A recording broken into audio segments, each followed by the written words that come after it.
பிப்ரவரி மாதம் நமக்கு முதல் தேதியிலே கடவுள் கொடுக்கிற வாக்குதத்த வார்த்தை, உண்மை உள்ளவர்களை கர்த்தர் பரிபூர்ணமான ஆசீர்வாதத்தினால் நிரப்புவார். பரிபூர்ணம் என்றால் என்ன? பரிபூர்ணம் என்றால் என்ன? நிறைவு. ஆமென். பரிபூர்ணம் என்றால் நிறைவு, குறைவற்றது, எதிலுமே குறைவில்லாத ஒரு வாழ்க்கை தான் பரிபூர்ணம், நிறைவானது. அல்லேலூயா. நம்முடைய பிதாவாகிய தேவன் பூரண சற்குணராய் இருக்கிறார். அல்லேலூயா. அவர் பூரண சற்குணராக இருக்கிறார். எந்த பகுதியில் அவர் குறைவுள்ளவராய் இல்லை. மனுஷனாகிய நாம் தான் என்ன பண்ணுறோம்? குறைவுள்ளவர்களாக இருக்கிறோம், உண்மை இல்லாதவர்களாக இருக்கிறோம். வேதம் சொல்லுகிறது, உண்மை உள்ள மனுஷனை கர்த்தர் பரிபூர்ணமான ஆசீர்வாதத்துக்குள்ளே கொண்டு வருவார். இந்த உலகம் முழுவதும் உண்மையான மனுஷனை தேடிக்கொண்டிருக்கிறது, உண்மை உள்ளவர்களை தேடிக்கொண்டு இருக்கிறது. ஆகையினால்தான் இந்த உலகத்தில் யாராவது உண்மையான பிரதமர் வருவாரா, உண்மையான முதலமைச்சர் வருவாரா, உண்மையான அதிகாரி வருவாரா, உண்மையான வேலைக்காரர் வருவார்களா, உண்மை உள்ள மனைவி, உண்மை உள்ள கணவன், உண்மை உள்ள பிள்ளைகள் என்று உலகத்தில் எல்லாரும் உண்மையை தேடிக்கொண்டு இருக்கிறார்கள். ஆனா வேதம் சொல்லுகிறது, உண்மை உள்ள மனுஷன் பரிபூர்ண ஆசீர்வாதத்தை பெறுவான். இந்த உலகத்திலே எல்லா மனுஷனும் உண்மை உள்ள இல்லாதவர்களா இருக்கிறாங்க. ஆனா தேவனை நம்புகிற பிள்ளைகள் உண்மை உள்ளவர்களாக இருக்கிறார்கள். அதனால்தான் பவுல் சொல்லும் போது சொல்றார், எங்களை உண்மை உள்ளவன் என்று எண்ணி இந்த ஊழியத்துக்கு ஏற்படுத்தினார் என்று சொல்றார். உண்மை உள்ளவன் என்று எண்ணி. அப்போ உண்மையை தான் ஆண்டவர் என்ன பண்றார்? எதிர்பார்க்கிறார். பொய்க்கு தேவன் அல்ல நம்முடைய தேவன், பொய்க்கு பிதா பிசாசு. நம்முடைய தேவன் உண்மையை நம்ம எடுத்து எதிர்பார்க்கிறார். யாரை ஆண்டவர் ஆசீர்வதிக்க வேண்டும் என்று விரும்புகிறார்? உண்மை உள்ள மனிதனை பரிபூர்ண ஆசீர்வாதம். இந்த மாச வாக்குத்தத்தம் உண்மையா நம்முடைய வாழ்க்கையில ஆண்டவர் நம்முடைய வாழ்க்கையில் இருக்கும் போது பரிபூர்ணமான ஆசீர்வாதத்தை நாம் பெற முடியும். யார்கிட்ட ஆண்டவர் உண்மையா இருந்தால், உண்மையா இருக்கும் போது ஆண்டவர் நமக்கு என்ன செய்கிறார் என்பதை வேதம் சொல்லுகிறது. என்னாகும் புஸ்தகம் 12ஆம் அதிகாரம் 7ஆம் வசனத்தை நீங்க வாசித்து பார்த்தீங்கன்னா, என் தாசனாகிய மோசே அப்படிப்பட்டவன் அல்ல, என் வீட்டிலே எங்கும் உண்மை உள்ளவனாக இருக்கிறான். எங்கும் உண்மை உள்ளவனாக இருக்கிறான். பாருங்க, மோசையை குறித்து ஆண்டவரே சொல்லுகிறார், மோசே என் வீட்டில் எங்கும் உண்மை உள்ளவனாக இருக்கிறான். ஏன் ஆண்டவர் மோசேவுக்காக வக்காலத்து வாங்குகிறார் என்று நீங்க கவனிச்சீங்கன்னா, மோசே பூமியில் உள்ள எல்லா மனுஷனை பார்க்கலும் சாந்த குணம் உள்ள மனுஷனாக இருந்தான். சாந்த குணம் உள்ள மனுஷனை ஆண்டவர் அவனை ஆசீர்வதிக்கிறார். பாருங்க, மீரியாமும் ஆரோனும் இவர்கள் எல்லாம் சேர்ந்து என்ன பண்ணாங்க? மோசேக்கு விரோதமாக பேசின போது மோசேயை குறித்து குற்றமாக பேசினார்கள். மோசே இடத்துல ஆண்டவர் பேசுறாரா? என்கிட்ட அங்க ஆண்டவர் பேசலையா? எங்க கூட ஆண்டவர் பேசலையா என்று ஒரு எத்தியோப்பிய பெண்ணை அவர் கல்யாணம் பண்ணி இருக்கிறார், அந்நிய பெண்ணை கல்யாணம் பண்ணி இருக்கிறார்.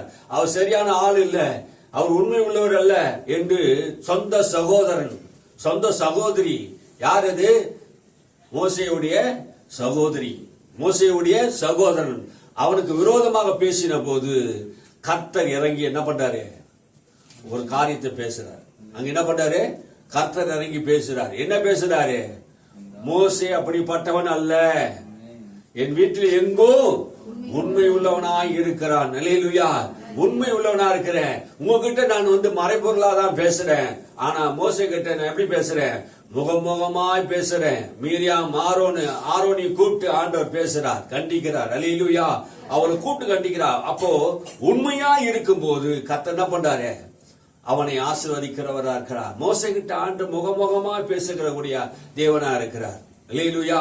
நம்முடைய வாழ்க்கையில உண்மையா இருக்கும் போது கர்த்தர் நம்மை ஆசீர்வதிக்கிறவராய் இருக்கிறார். உண்மை உள்ளவனை குறித்து வேதத்தில் பல காரியங்கள் நாம் பார்த்தாலும், உபாகமம் புஸ்தகம் 7ஆம் அதிகாரம் 9ஆம் வசனம் சொல்லிட்டு என்ன சொல்லுதுன்னா, உடன்படிக்கையும் தயையும் காக்கிறவர் உண்மை உள்ள தேவனா இருக்கிறார். உடன்படிக்கையும் தயவையும் காக்கிற தேவன். அவர் ஏதாவது ஒரு உடன்படிக்கை சொல்லிட்டார்னா, அந்த தயவை சொல்லிட்டார்னா அதை செய்வதற்கு அவர் உண்மை உள்ளவராய் இருக்கிறார். ஆமென். அல்லேலூயா.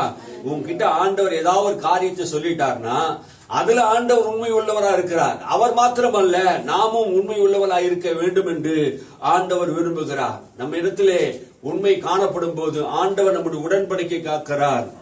சங்கீத புஸ்தகம் 12ஆம் அதிகாரம் 1ஆம் வசனம் சொல்லுகிறது, வாசித்து பாருங்கள். உண்மை உள்ள மனுஷர்கள் குறைந்திருக்கிறார்கள். சங்கீதக்காரன் சொல்றான், உண்மை உள்ள மனுஷன் பூமியில் என்ன பண்ண குறைந்திருக்கிறார்கள். இன்னைக்கு நிறைய உண்மை இல்லாத மனிதர்களை நான் பார்க்க முடிகிறது. உண்மை உள்ளவர்களை ஆண்டவர் ஆசீர்வதிக்க வேண்டும். குறைந்திருக்கிறார்கள் அப்படின்னு என்ன அர்த்தம்? நிறைய பேர் உண்மையா இருந்தவர்கள் இப்போது உண்மையாக இல்லை என்று சங்கீதக்காரன் சொல்கிறார். அந்த வசனத்தை வாசிங்க. ரட்சியும் கர்த்தாவே, பக்தி உள்ளவன் அற்று போகிறான், உண்மை உள்ளவர்கள் மனுபுத்திரரில் குறைந்திருக்கிறார்கள். உண்மை உள்ள மனுபுத்திரர்கள் குறைந்து இருக்கிறார்கள். இன்னைக்கு குறைவானவர்கள் தான் உண்மையா இருக்கிறார்கள். நம்ம நிறைவுள்ள ஆண்டவருடைய பிள்ளைகள் நம்ம எப்படி இருக்கணுமா? உண்மையா இருக்கணும். உண்மையா இருக்கணும். பெத்தவங்களுக்கு உண்மையா இருக்கணும். உங்க சக நண்பர்களுக்கு நம்ம உண்மையா இருக்கணும். குடும்பங்களில உண்மையா இருக்கணும். பிள்ளைகளுக்கு உண்மையா இருக்கணும். அப்படி வாழ்க்கையில குடும்பங்களை கட்டும் போது எல்லாவற்றையும் உண்மையா இருக்கும் போது நம்மை பார்க்கிறவர்கள் இவர் உண்மை உள்ளவர், நேர்மையானவர் என்று சொல்லக்கூடிய அளவுக்கு நம்ம வாழ்க்கை எப்படி இருக்கணும்? உண்மையா இருக்கணும். இன்னைக்கு உண்மை உள்ளவர்கள் என்ன பண்ணிருக்காங்க? குறைந்து கொண்டே இருக்கிறார்கள். ஆமென். அல்லேலூயா. இன்னைக்கு பண ஆசை எல்லாத்தையும் வேறா இருக்கிறது பாருங்க. எதனால அவர் உண்மை இல்லாத போகிறார்கள் என்றா பண ஆசை, இச்சைகள், பாவங்கள். இதனால்தான் அவங்க என்ன பண்ண முடியல? உண்மையாக வாழ முடியல. ஆண்டவர் இந்த மாசம் நமக்கு சொல்லுகிற வாக்குத்தத்தம், உண்மை உள்ள மனிதர்களை ஆண்டவர் ஆசீர்வதிக்கிறார். ஆமென். அல்லேலூயா. பண ஆசை கொண்டு தீவு இருக்கிறவர்கள் மேலே தீவினை தொடரும், பொல்லாங்கு நேரிடும். பண ஆசையா நமக்குள்ள இருக்கக்கூடாது. நேற்று தினத்துல எனக்கு 25,000 ரூபாய் ஒரு பணம் அக்கௌண்ட்ல எனக்கு வந்தது. மதியானம் 2 மணிக்கு 2,500 ரூபாவும், சாயந்தரம் ஒரு 4 மணிக்கு ஒரு 22,500 ரூபாயும் எனக்கு அக்கௌண்ட்ல வந்தது. என் அக்கௌண்ட்ல வந்துச்சு. யாரோ என் செய்தியை கேட்டுட்டு மெசேஜ் அனுப்பி என்ன பண்ணிக்கிறாங்க? ஆசீர்வாதத்தை பற்றி எனக்கு அக்கௌண்ட்ல அனுப்பிச்சிட்டாங்கன்னு நினைச்சுட்டேன். அப்படிதான் ஒரு நினைவு வந்தது பாருங்க. இல்லை இவர் வாடகை பைசா ஏதாவது கொடுத்துட்டாங்களோ அப்படின்னு ஒரு நினைவு வந்தது பாருங்க.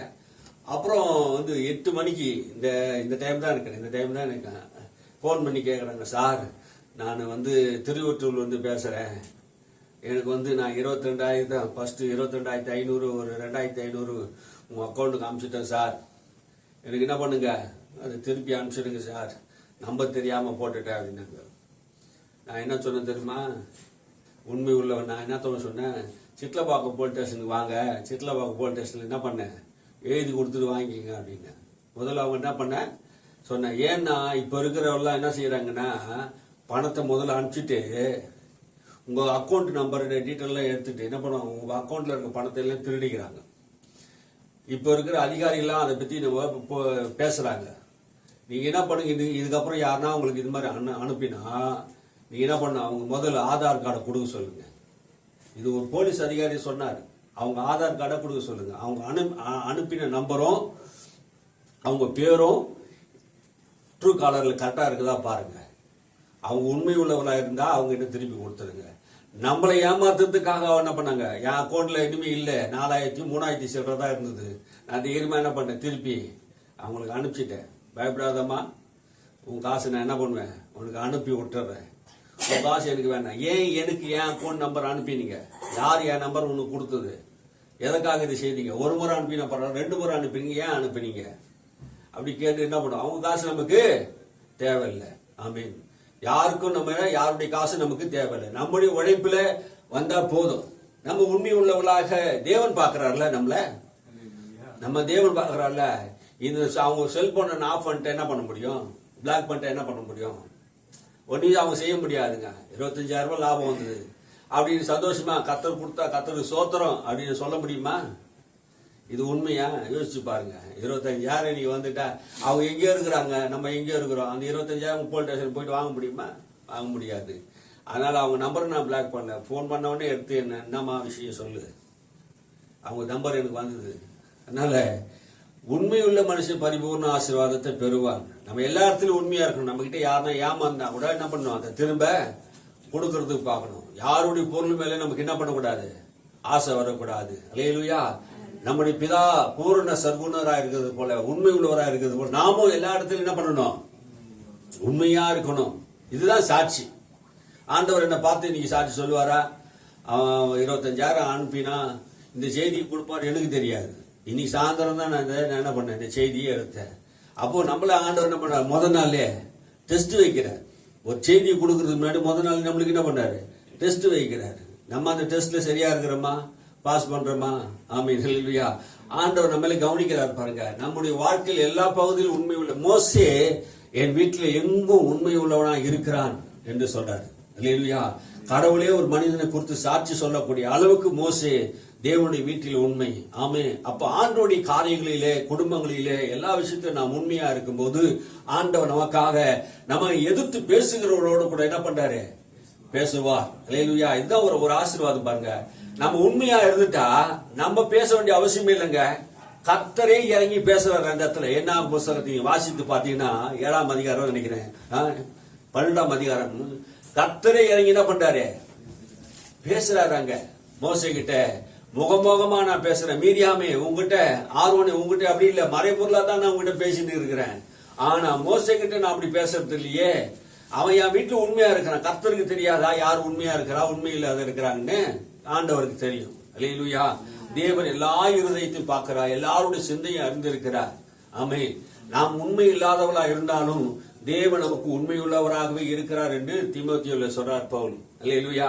நாம் எல்லா நேரத்திலும் உண்மை இல்லாதவளா இருந்தாலும் தேவன் நமக்கு உண்மை உள்ளவரா இருக்கிறார். நாம் உண்மையா சொல்லுங்க, நம்ம எல்லா நேரத்திலும் தேவனுக்கு உண்மையா இருக்கிறோமா? இல்லையே. ஆனா பவுல் என்ன பண்றாரு? அதுதான் சொல்றாரு, நாம் எல்லா நேரத்திலும் உண்மையா இல்ல, ஆனாலும் நம்ம அழைத்த தேவன் நமக்கு உண்மையா இருக்கிறார். அல்லேலூயா. அவர் மாறத்தில்ல. அவருடைய தன்மையை எந்த நாளிலும் என்ன பண்ண மாட்டாரு? மாற்றிக்கவே மாட்டார். அல்லேலூயா. அவருடைய சுபாவம் உண்மை. நம்முடைய தேவன் உண்மை உள்ள தேவன். நம்மை உண்மை உள்ளவர்கள் என்று எண்ணிதான் நம்ம அழைத்திருக்கிறார். அல்லேலூயா. கிறிஸ்துக்குள்ளே நாம் உண்மையா இருப்போம், சாட்சியா இருப்போம், கர்த்தருக்காக வாழ்வோம். உண்மையா அவர் நம்மை நம்பிதான் என்ன பண்ணிருக்காரு? அழைத்திருக்கிறார். ஆமென். அல்லேலூயா. அந்த அழைப்புக்கு நாங்க பாத்திரவான்களாகவும் தகுதி உள்ளவர்களாக வாழ வேண்டும். தேவன் நம்மை அழைத்ததுக்கு நோக்கமே நம்ம பரிபூர்ணமா அடைய வேண்டும் என்றுதான் விரும்புகிறார். நீதிமொழி புஸ்தகம் 11ஆம் அதிகாரம் 13ஆம் வசனத்தை நீங்க வாசித்து பார்த்தீங்கன்னா 11, 13 புறங்கூறி திரிகிறவன் ரகசியத்தை வெளிப்படுத்துகிறான். வாசிங்க. புறங்கூறி திரிகிறவன் ரகசியத்தை வெளிப்படுத்துகிறான், ஆவியில் உண்மையுள்ளவனோ காரியத்தை அடக்குகிறான். புறங்கூறி திரிகிறவன் ரகசியத்தை என்ன பண்றான்? வெளிப்படுத்துகிறான். அப்போ ஆவியில உண்மை உள்ளவன் காரியத்தை என்ன பண்றான்? அடக்குகிறான். அப்போ ஆவியில உண்மையா இருக்கணும். ஆமே. நான் ஆவியோடு உண்மையோடு சேவிக்கிறேன் என்று சொல்லாரே, என் தேவன் என் மனசாட்சியிலும் வல்லமை உள்ளவரா இருக்கிறாரே. நம்ம ஆவியில உண்மை உள்ளவர்களாக இருக்கணும். அல்லேலூயா. நம்முடைய ஆவியை பொய் சொல்லக்கூடாது. மனசாட்சி அறிந்து அண்ணாலும் சப்பீராலும் என்ன பண்ணிட்டாங்க? மனசாட்சி அறிந்து பொய் சொன்னாங்க. அப்போ நம்ம ஆவியில உண்மை உள்ளவராக, ஆவியில எளிமை உள்ளவராக இருங்கள் என்று இயேசு சொன்னாரே. அப்போ ஆவியில பெருமையா நம்முடைய வாழ்க்கை இருக்குமானால் அங்க உண்மை இருக்காது. ஆவியில பெருமை இருக்குது பாருங்க. சில பேர் மனிதனுடைய ஆவியில பெருமை, குலப்பெருமை, கோத்திர பெருமை, ஜாதி பெருமை, படிப்பு பெருமை, அந்தஸ்து பெருமை, பணப்பெருமை, இந்த பெருமையெல்லாம் ஒரு வாழ்க்கையில் இருக்கும்போது, அந்த பெருமையெல்லாம் அவன் வாழ்க்கையில் இருக்கும்போது தேவன் என்ன பண்றாரா? பெருமை உள்ளவனுக்கு எதிர்த்து நிக்கிறவராய் இருக்கிறார். நீங்க நம்ம பெருமையா இருக்க கூடாது, பொறுமையா இருக்கணும். அல்லேலூயா. பெருமை உள்ளவனுக்கு தேவன் எதிர்த்து நிற்கிறார். அல்லேலூயா. புறங்கூறி திரியக்கூடாது அப்படின்னு சொல்றாரு. புறங்கூறி திரியக்கூடாது. ஆவியிலே எளிமை உள்ளவர்கள் இடத்துல என்ன பண்றாராம்? காரியத்தை அடக்குகிறார்கள். யாரு உண்மை உள்ளவன் என்ன பண்ண மாட்டான்? புறங்கூறி திரிய மாட்டான்.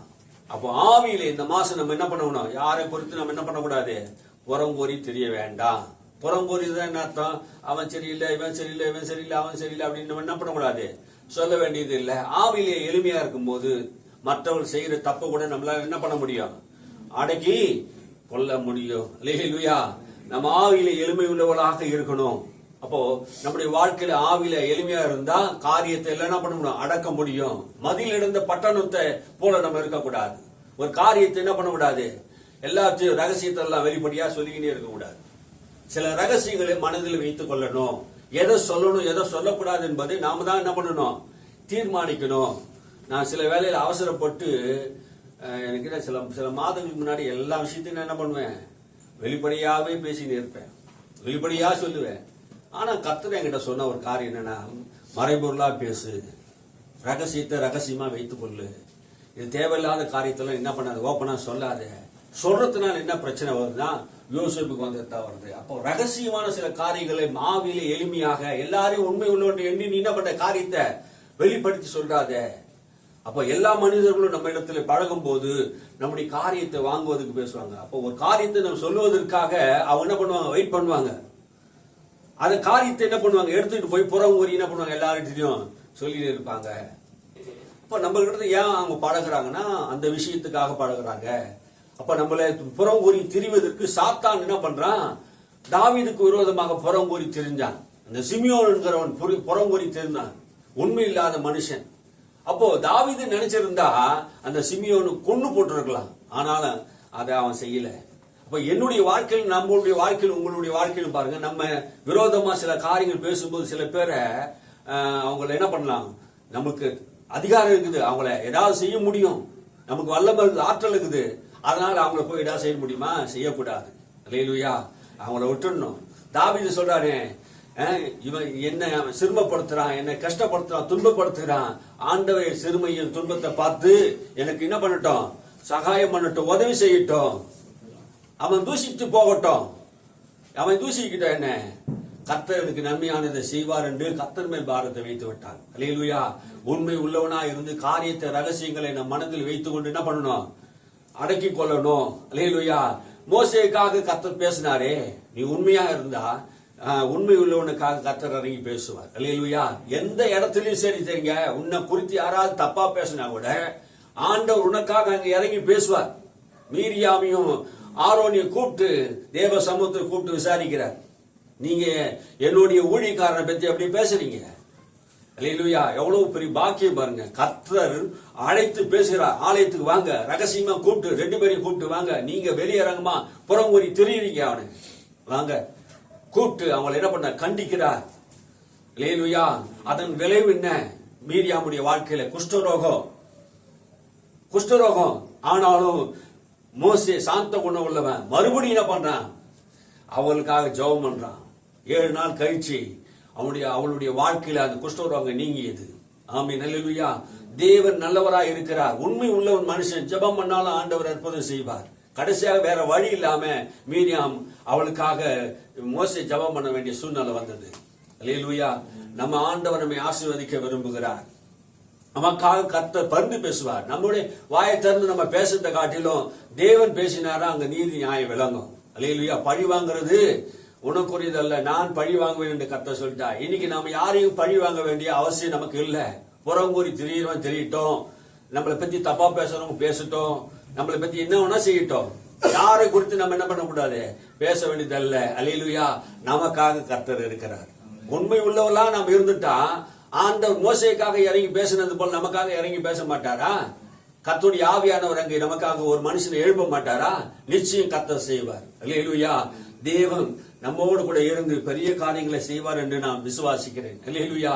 வேதம் சொல்லுகிறது, லூக்கா எழுதின புத்தகம் 16ஆம் அதிகாரம் 10ஆம் வசனம் சொல்லுகிறது, கொஞ்சத்தில் உண்மை உள்ளவனை அநேகத்திலே அதிகாரியாக வைப்பேன். கொஞ்சத்திலே உண்மை உள்ளவன. நம்முடைய வாழ்க்கையில கொஞ்சம் காரியமா இருந்தாலும், கொஞ்சம் பணமா இருந்தாலும், சின்ன வேலையா இருந்தாலும், எந்த காரியத்தை ஆண்டவர்கிட்ட நம்ம பெற்றிருந்தாலும், ஒரு உலக வேலையா இருந்தாலும், எந்த காரியத்தில் இருந்தாலும் அந்த காரியத்தில் கொஞ்சம் காரியத்திலே உண்மையா இருக்கணும். அல்லேலூயா. கொஞ்சத்திலே உண்மை உள்ளவன் பரிபூர்ண ஆசீர்வாதத்தை பெறுவான். கொஞ்சத்திலே சின்ன விஷயத்தை கொடுத்தா கூட அதை என்ன பண்ணணும், பெட்டரா செய்யணும், சக்சஸா செய்யணும், வெற்றியா செய்யணும். இதுதானே, இது எனக்கு தேவையில்லை நம்ம சொல்லக்கூடாது. எல்லா விஷயத்தையும் என்ன பண்ணணும், சக்சஸா செய்யணும். சின்ன வேலையை கொடுத்தாலும், யார் நம்ம கிட்ட எந்த வேலையை கொடுத்தாலும் அதை பெஸ்டா செய்யக்கூடியவன் தான் உண்மை உள்ளவன். அல்லேலூயா. அதுதான் கொஞ்சத்துல. என்கிட்ட 1 ரூபாய் தானே இருக்குது, நான் எப்படி இதை வச்சு நான் என்ன பண்ணுவேன், அந்த 1 ரூபாய் உண்மையா இருக்கணும். அல்லேலூயா. சொல்றது பாருங்க, ஒருத்தர்கிட்ட 10 தாலந்து கொடுத்தாரு, ஒருத்தர்கிட்ட 5 தாலந்து கொடுத்தாரு, ஒருத்தர்கிட்ட 1 தாலந்து கொடுத்தாரு. 10 தாலந்து வச்சோ இன்னொரு 10 தாலந்து சம்பாதித்தாங்க. 5 தாலந்து வச்சவன் இன்னொரு 5 தாலந்து சம்பாதிச்சான். ஆனா 1 தாலந்து வச்சவன் சொன்னான் பாரு, அவன் சொல்றதை கவனிச்சிங்களா? அவன் என்ன சொல்றான், ஆண்டவரே நீ விதைக்காத இடத்துல அறுக்கிற, தெளிக்காத இடத்துல சேர்க்கிற தேவன். எப்படி ஆண்டவர் சொல்றாரு, உன் வாய்மொழியிலே சிக்குண்டா, நான் விதைக்காரத்தை அறுக்கிறவர் தான், தெளிக்காரத்தை சேர்க்கிற தேவன் தான். என் காசு என்ன பண்ணிருக்கலாம், நீ வட்டிக்காரன் கொடுத்தா அது என்ன பண்ண, வேற ஏதாவது செய்திருக்கலாமே, வேற ஏதாவது காரியம் செய்யலாமே. சோம்பேறி, அவன் உண்மை இல்லாதவன். உண்மை இல்லாதவன் அவனுடைய வாழ்க்கையில ஆண்டவர் பார்த்தாரு பாருங்க. அவங்கிட்ட உண்மை இல்லாததுனாலே உள்ளதை அவன் கையில 1 இருந்தது பாருங்க, அதை எடுத்து 10 உள்ளவனுக்கு கர்த்தர் கொடுத்தார். 10 உள்ளவனுக்கு கொடுத்தாரு. பக்கத்துல சொல்றான், ஆண்டவர் அவனுக்கு 10 இருக்குது அப்படின்னா ஆண்டவர் சொல்றாரு, உள்ளவன் எவனோ அவனுக்கு கொடுக்கப்படும். உள்ளவன் எவனோ அவனுக்கு கொடுக்கப்படும். என்ன உள்ளவன்? உண்மை உள்ளவன் எவனோ அவனுக்கு இன்னும் கூட கொடுக்கப்படும். உண்மை இல்லாதவன் எவனோ அவனுக்கு உள்ளதும் எடுத்துக்கொள்ளப்படும். இது புரியுதுங்களா எப்படி சொல்றாருன்னு? நம்ம இது வரைக்கும் வசனத்தை நான் வாசிக்கும் போது இது எனக்கு புரியல. இன்னைக்கு சாயந்தரம் வாசிக்கும் போது அதான் சொல்ற, உள்ளவன் எவனோ அவனுக்கு கொடுக்கப்படும். அப்ப உள்ளவன் எவனோ, அப்ப இருக்குது 10 இருக்குது அவனுக்கு, ஏன்டா ஏன் ஆண்டவர் அவனுக்கு 10 இருக்குது 11 ஏன் கொடுக்குறீங்க? அப்போ ஆண்டவர் பதில் சொல்றாரு, உண்மை உள்ளவன்னு இன்னும் என்ன பண்ணுவேன்? அதிகமா கொடுப்பேன். இன்னும் என்ன பண்ணுவேன்? அதிகமா உயர்த்துவேன். அப்ப உண்மை இல்லாதவனுக்கிட்ட கொடுக்கப்பட்டதையும் கூட என்ன பண்ணுவார்? எடுத்து உள்ள உண்மையா இருக்கிற எவனும் அவனுக்கு கொடுப்பேன். அல்லேலூயா. கொஞ்சத்திலே நான் உண்மையா இருக்க வேண்டும் என்று வேதம் சொல்லுகிறது. லூக்கா எழுதின புத்தகம் 19ஆம் அதிகாரம் 17ஆம் வசனத்தை நான் வாசிப்போம். எஜமானே அவனை நோக்கி சொல்றாரு, நல்லது உத்தமனே. வாசிங்க. எஜமான் அவனை நோக்கி, நல்லது உத்தம ஊழியக்காரனே, நீ கொஞ்சத்தில் உண்மையுள்ளவனா இருந்தபடியால் 10 பட்டணங்களுக்கு அதிகாரியா இரு என்றான். அப்போ 10 பட்டணத்துக்கு அதிகாரியா இருக்கிறதுக்கு காரணம் எஜமான் அவனை நோக்கி சொல்றார். நம்முடைய எஜமான் அவனை நம்மை நோக்கி சொல்லணும். ஆமென். அந்த எஜமானன் உக்கிர காரணம். அந்த எஜமானன் சொல்றான் வேலைக்காரனை நோக்கி, நீ என்ன பண்ற? கொஞ்சத்திலே உண்மையா இருந்ததினாலே நீ 10 பட்டணத்துக்கு அதிகாரியா, 10 பட்டணத்துக்கு அதிகாரியாகு. ஆண்டவர் வரும்போது யாரிடத்திலே பொறுப்புகளை ஒப்படைப்பார்? ஊழியத்தையும் சரி மற்ற எல்லா காரியத்திலையும் ஆண்டவர் யாருக்கு ஒப்படைப்பார்? ஆண்டவருடைய காரியத்திலே நாம் உண்மையா இருக்கும் போது ஆண்டவர் நமக்கு என்ன பண்ணுவாரு? அதுக்கு மேல மேல மேல நம்மளுக்கு என்ன பண்ணுவாரு? பொறுப்புகளை கொடுப்பார். இல்லையா? பட்டணத்து மேலே அதிகாரத்தை கொடுப்பார். நம்முடைய வாழ்க்கையை தேவன் கூர்ந்து கவனிக்கிறார். நாம் உண்மையா இருக்கிறோமா இல்லையா என்பதை தேவன் அறிவார். நம் மனசாட்சிக்கு நமக்கு தெரியும். நான் யார் எப்படியாப்பட்டவன் என்பது நமக்கு நல்லா தெரியும். ஏன் நம்ம ஆசீர்வாதமா இருக்கணும்? எதுக்கு ஆசீர்வாதமா இருக்கணும்னா, நான் உண்மை உள்ளவன், ஆண்டவர் கண்டிப்பா என்னை ஆசீர்வதிப்பான் என்று நம்பிக்கை நமக்கு இருக்கும். அல்லேலூயா. நம் மனசாட்சியை நம்ம உண்மை இல்லாதவர்கள் என்று சொல்லும் போது மனசாட்சியிலும் பெரியவராக இருந்து ஆண்டவர் நம்ம நியாயந்திருக்கிறவராக இருப்பார். அல்லேலூயா. நம்மை நாமே நிதானித்து அறிந்தால் நியாயந்திருக்க படமாட்டோம். நம்மை நாமே நிதானித்து அறியணும். நான் உண்மையா இருக்கிறேன்னா, நான் எல்லா சூழ்நிலையும் தனிமையா இருக்கும்போது உண்மையா இருக்கிறேன்னா, எல்லா விஷயத்திலும் நான் உண்மையா இருக்கிறேன்னா, பழகும் போது உண்மையா இருக்கிறேன்னா, மற்ற நட்புல உண்மையா இருக்கிறேன்னா, பாருங்க இதெல்லாம் நம்ம கவனிக்கணுமாங்க. எல்லா விஷயத்திலும் நாம் உண்மையா இருக்கும் போது தேவன் அந்த உண்மையை கவனித்து 10 பட்டணத்துக்கு உன்னை நான் என்ன பண்ணுவேன்? அதிகாரிகளாக மாற்றுகிறேன். அல்லேலூயா. அப்படின்னா என்ன அர்த்தம்? மேல மேல மேல நமக்கு ஒரு பொறுப்புகளை கர்த்தர் தருகிறதை பார்க்கிறார். அல்லேலூயா. இரண்டாவதாக நீ வாசிங்கள் 1 கொரிந்தியர் புத்தகம் 1:9 வாசிங்க. 1 கொரிந்தியர் புத்தகம் 1:9. தம்முடைய குமாரனும் நம்முடைய கர்த்தருமாய் இருக்கிற இயேசு கிறிஸ்துவுடனே ஐக்கியமாய் இருப்பதற்கு உங்களை அழைத்த தேவன் உண்மை உள்ளவர். நம்ம அழைத்த தேவன் நமக்கு உண்மை உள்ளவராய் இருக்கிறாரா? எப்படி இருக்கிறாரா? ஐக்கியத்திற்காக அழைத்திருக்கிறார். எதற்காக நம்மை தேவன் அழைத்தார்? உண்மை உள்ள தேவன். நம்முடைய தேவன் பேர் என்ன? பல பேர் இருந்தாலும் நம்ம அழைத்த தேவன் பேர் என்ன? உண்மை உள்ள தேவன் நம்ம அழைக்கிறார். எதற்காக அழைத்தார்? அவருடைய குமாரனாகிய இயேசு கிறிஸ்துவோடு கூட நாம் ஐக்கியம் கொள்வதற்காக. அல்லேலூயா. அப்போஸ்தலர்கள் எல்லாம் சொல்லுகிறார்கள், எங்களுடைய ஐக்கியம் பிதாவோடும் அவருடைய குமாரனாகிய இயேசு கிறிஸ்துவோடும் எங்கள் ஐக்கியம் இருக்கிறது. நாம் யாரோடு கூட ஐக்கியமா இருக்கிறோம் கவனிங்க. திருடனோடு கூட ஒரு மனுஷன் ஐக்கியமா இருந்தால் அவன் திருடனா இருப்பான். கொலைகாரனோடு கூட ஒரு மனுஷன் ஐக்கியமா இருந்தால், கொலை சொல்லுகிறனோடு கூட ஒரு மனுஷன் ஐக்கியமா இருந்தால், சோம்பேறிய கூட ஒரு மனுஷன் ஐக்கியமா இருந்தா அவனோட வாழ்க்கை அப்படிதான் இருக்கும். பாருங்க, நான் கடந்த வருஷங்கள்ல பாருங்க சோம்பேறிகள் கூட நான் ஐக்கியமா இருந்துட்டேன். அதனால என்ன ஆயிடுச்சுன்னா, எனக்கு எந்த வேலையை செய்யணும்னு எண்ணமே வரல. எப்ப பார்த்தாலும் போய் டீக்கடையில் உட்காந்து மணிக்கணக்கில் பேசி காலையிலேருந்து சாயங்காலம் மத்தியானம் வரைக்கும் 2 மணி வரைக்கும் நான் பேசி என் வாழ்க்கையில் நிறைய சூழ்நிலையை பார்த்துட்டு ஆண்டவர்கிட்ட ஜெபம் பண்ணும்போது என் மனசாட்சி எனக்கு உறுத்துச்சு பாருங்க. போன வருஷம் நான் ஒரு தீர்மானம் எடுத்தேன். நான் டீக்கடையில் போயிட்டு என்ன பண்ண மாட்டேன், மணிக்கணக்கில் உட்கார மாட்டேன் அப்படின்னு ஒரு தீர்மானம் எடுத்தேன். ஏன்னா நானும் என்னையும் வேலை செய்ய விடாம அவங்களும் வேலை செய்ய விடாம கண்ட கதைகளை பேசி, தேவையில்லாத ஊர் கதைகள்லாம் பேசி நம்ம நாவை பொல்லாப்புக்கு உண்டாக்கி தவறான நிறைய சொற்கள் மிகுதி 4 பாவம் ஏதாவது போவாது பாருங்க. நம்ம உட்காந்து சும்மா 4 பேர் உட்காந்துட்டோன்னா என்ன பண்ணுவோம்? யாரை பொறுத்து என்ன பண்ணுவோம்? குறை சொல்லிட்டே இருப்போம். அவங்க சரியில்லை இவங்க சரியில்லைன்னு சொல்லுவோம் பாருங்க. அப்போ சொற்கள் மிகுதினால என்ன பண்றோம்? பாவத்தை செய்து கொண்டு இருக்கிறோம். அதனால நான் என்ன பண்ணேன்? தீர்மானம் எடுத்துட்டேன். போன வருஷம் 2025 முன்னாடி நான் என்ன பண்ணேன்? டிசம்பர் மாதத்திலே தீர்மானத்தை நான் என்ன பண்ணேன், இனிமேல் டீ கார்டில் போயிட்டு மணிக்கணக்கில் உட்கார மாட்டேன். போனோமா வந்தோமா அப்படியே உட்காந்தா கூட என்ன பண்ணணும், கர்த்தருடைய வார்த்தையை தான் பேசணும். நம்ம சொந்த காரியத்தை பேசிட்டு வெளியே வந்துடணும். யாரை குறித்து என்ன பண்ணக்கூடாது, புறம் கூறி பேசிடக்கூடாது என்ற தீர்மானத்திலே முடிவு எடுத்தேன். அப்போ நம்ம சோம்பேறிய கூட நான் என்ன பண்ணக்கூடாது, உட்காரக்கூடாது. குறை சொல்லனோடு கூட உட்காரக்கூடாது. எந்த வேலையும் செய்யாம வீண் அலுவல்காரர்களோடு கூட உட்காந்து நம்ம என்ன பண்ணக்கூடாது, வேதனைப்படக்கூடாது. அப்படி வேதனைப்பட்டு நம்ம என்ன பண்ணக்கூடாது, மனசை புண்படுத்தக்கூடாது. மற்றவங்களுடைய மனசை நம்ம என்ன பண்றோம், புண்படுத்துறோம். நம்ம பாக்குறவங்க எல்லாரும் என்ன சொல்லுவாங்க, இவனுக்கு வேலையே இல்லை போகுது, சாப்பிட்டு சாப்பிட்டு டீ கார்ல வந்து உட்காந்துறாங்க. இதெல்லாம் நம்ம காதுலயே வந்தது பாருங்க.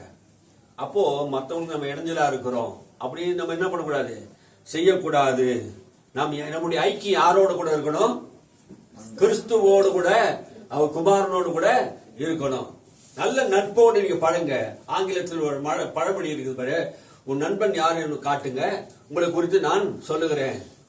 நட்பு யார், நம்மோட கூட பழகிறவர்கள் யார், அவங்க எப்படியாப்பட்ட ஆட்கள் இருந்து நமக்கு தெரியும் பாருங்க. எல்லாரோட கூட நம்ம என்ன பண்ணக்கூடாது, ஐக்கியம் வைக்க கூடாது. எல்லா மனிதரோட சமாதானமா இருக்கலாம், எல்லா மனிதரோட சோத்திரம் பண்ணலாம், எல்லா மனிதரோடும் என்ன பண்ணலாம், ஒரு நட்பு இருக்கலாம். ஆனா அவங்களோடு ஐக்கியம் இருக்கக்கூடாது. அவங்களோடு கூட தொடர்புல என்ன பண்ணக்கூடாது, அதிகமான ஐக்கியத்தை வைத்துக் கொண்டு நம்முடைய நேரத்தை வீணாக்க கூடாது. நம்முடைய ஐக்கிய பிதாவோடு, குமாரனோடு, பரிசுத்தாவியானோடு, பரிசுத்தவான்களோடு கூட இருக்கணும். ஆமே, யாரோடு கூட இருக்கணும், பரிசுத்தவான்களோடு கூட இருக்கணும். அதை நம்ம தான் கண்டுபிடிக்கணும். ஆமே, அல்லேலூயா.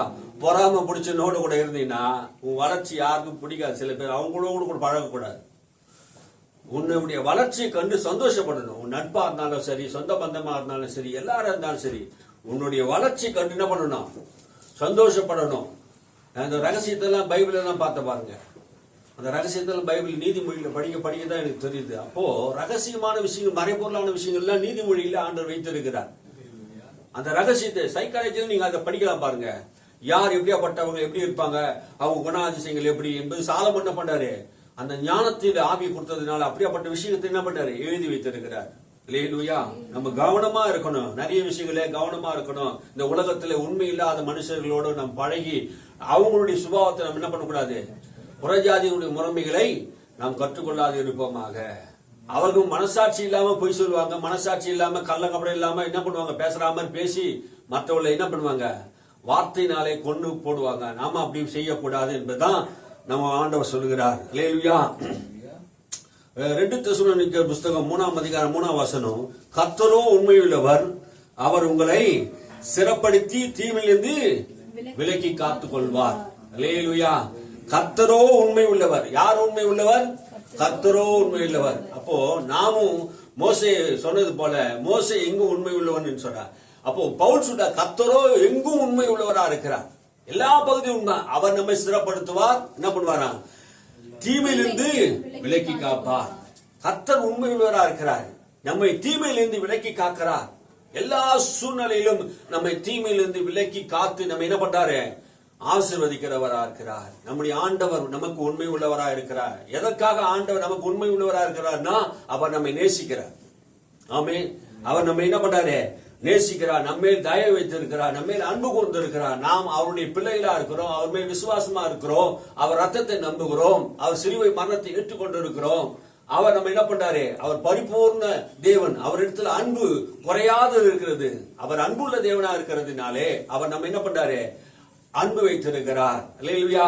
அதனால வேதம் சொல்லுது, நம்ம என்ன பண்றாரு, பாவிகளாய் இருக்கும்போது நம்ம இடத்திலே அவர் அன்பு கூர்ந்தார். நம் பாவிகளா இருக்கையிலே, உண்மை இல்லாதவங்களா இருக்கையிலே, சத்துருக்களா இருக்கையிலே, பொல்லாதவங்களா இருக்கையிலே நம்முடைய வாழ்க்கையில தேவன் நேசித்தார். இப்போ ஆண்டவர் நம்ம நேசிக்கல. இயேசுவே என்னை ரட்சியும், என்னை காப்பாத்து, நான் இயேசு கிறிஸ்துக்குள்ள வந்ததுனால என்னை தேவன் என்னை நேசிக்கல. நான் எப்போ என்னை நேசித்தார்னா, நான் பாவியா இருக்கும் போது. அல்லேலூயா. அந்த அன்பு இன்ன வரைக்கும் அவர் நம்ம இடத்துல இருந்து குறைக்கல. நம்ம எப்போ ஆண்டவர் பாவியா இருக்கும்போது அழைத்தாரோ அதே அன்பு இன்ன வரைக்கும் குறைக்கல. அல்லேலூயா. கிறிஸ்துவின் அன்பு ஒரு நாள் குறைந்து போகாது. நாம அன்பு கூறுவதிலே குறைந்து போகலாம். பவுல் சொல்லும் போது சொல்றாரு, நான் எவ்வளவா உங்களிடத்தில் அன்பு கொண்டேன், எவ்வளவு குறைவா உங்களிடத்தில் அன்பு கூறப்பட்டேன் என்று சொல்றார். அப்போ நாம் எல்லார்கிட்ட அன்பு கூறலாம், மற்றவிடத்தில் நாம குறைவா அன்பு கூறப்பட்டிருக்கலாம். ஆனாலும் அந்த அன்பு குறைவுபட்டு இருக்கும் போதும் நாம் கூறின அன்புக்கு பதிலாக அவர் வெகு தீமை நமக்கு செய்திருந்தாலோ நம்முடைய வாழ்க்கையில் என்ன பண்ணலாம்? அன்பு கூற கடனாளிகளா இருக்கிறோம். அல்லேலூயா. நம்ம எல்லா இடத்திலும் நம்ம அன்பு கூறுகிறது கடனாளியா இருக்கிறோம். அன்பு கூறுகிற கடனை அல்லாமல் வேறொரு கடன் நம்ம படக்கூடாது. நாம அல்லேலூயா அன்பு கூற வேண்டும். நம்முடைய தேவன் தீமையில் இருந்து நம்மை ரட்சித்து விலக்கி காக்கிறவராய் இருக்கிறார். 2 தீமோத்தேயு புஸ்தகம் 2ஆம் அதிகாரம் 13ஆம் வசனம், நாம் உண்மை இல்லாதவர்களா இருந்தாலும் அவர் நமக்கு உண்மை உள்ளவராய் இருக்கிறார் என்று வேதம் சொல்லுகிறது. அல்லேலூயா. எபிரேயர் புஸ்தகம் 10ஆம் அதிகாரம் 23ஆம் வசனம், வாக்குத்தத்தம் பண்ணினவர் உண்மை உள்ளவராய் இருக்கிறார். அல்லேலூயா. ஆபிரகாமுக்கு ஆண்டவர் வாக்குத்தத்தம் பண்ணினார். ஒரு வார்த்தையை சொன்னார், நான் உனக்கு ஒரு சந்ததியை தருவேன் என்று சொன்னார். ஆபிரகாம் அந்த வாக்குத்தத்தத்தை அவன் விசுவாசித்து, எனக்கு தேவன் சொன்ன வாக்குத்தத்தம் சொன்னவர் உண்மை உள்ளவரா இருக்கிறார், எனக்கு என்னோடு கூட பேசினவர் உண்மை உள்ளவரா இருக்கிறார், என்கிட்ட உடன்படிக்கை பண்ணினவர் உண்மை உள்ளவரா இருக்கிறார் என்று வாக்குத்தத்தம் பண்ணினவர் உண்மை உள்ளவர் என்று எண்ணி என்ன பண்ணா? விசுவாசத்திலே வல்லவனானான். அல்லேலூயா. நம்ம கூட ஆண்டவர் யார், எப்படியாப்பட்டவர்? அவர் வார்த்தை மாறாதவர், வார்த்தை பொய்யுரையாதவர். எவ்வளவு வேணும் பொய்யுரையாத தேவன் நம்முடைய தேவன். ஆகினால் நமக்கு சொன்ன வார்த்தையை அவர் நிறைவேற்றுவார். ஆபிரகாம் கர்த்தரை எப்படி நம்பினானோ அதே போல நாம் என்ன பண்ணணும்? தேவன் உண்மை உள்ளவர் என்று நம்பணும். அல்லேலூயா. நம்முடைய வாழ்க்கையிலே காலதாமதமாகலாம். ஆபிரகாமுடைய வாழ்க்கையிலே 24 வருஷம் அந்த வாக்குத்தத்தம் நிறைவேறாமல் இருந்தது போல தாமதமா இருந்தது. தாமதிக்கும் போது நாம் தேவனை என்ன பண்ண முடியாது? நம்ப முடியாதுங்க, நம்ப முடியாது. ஏன்னா கர்த்தர் சொன்னாரா? உண்மையா? 24 வருஷம் ஆயிடுச்சு, எப்படி இது நடக்கவே இல்லையே, கர்த்தர் தான் சொன்னாரா இல்லோ ஏதோ சத்தத்தை நம்ம கேட்டுட்டோமான்னு ஒரு சந்தேகம் கூட வரலாம். ஆனா ஆபிரகாம் எபிரேயர் புஸ்தகத்தை எழுதின அந்த ஆசிரியர் சொல்றாரு, வாக்குத்தத்தம் பண்ணினவர் உண்மை உள்ளவராய் இருக்கிறார். அல்லேலூயா. ஆண்டவர் உண்மை உள்ளவராய் இருந்து நம்ம என்ன பண்றாரு? ஆசீர்வதிக்கிறவராய் இருக்கிறார் என்று வேதம் சொல்லுகிறது. அல்லேலூயா. இப்ப நம்ம கர்த்தருடைய வார்த்தைக்கு நேரா நாம் போவோம். உண்மையை பத்தி தான் இது வரைக்கும் பார்த்தோம். அல்லேலூயா.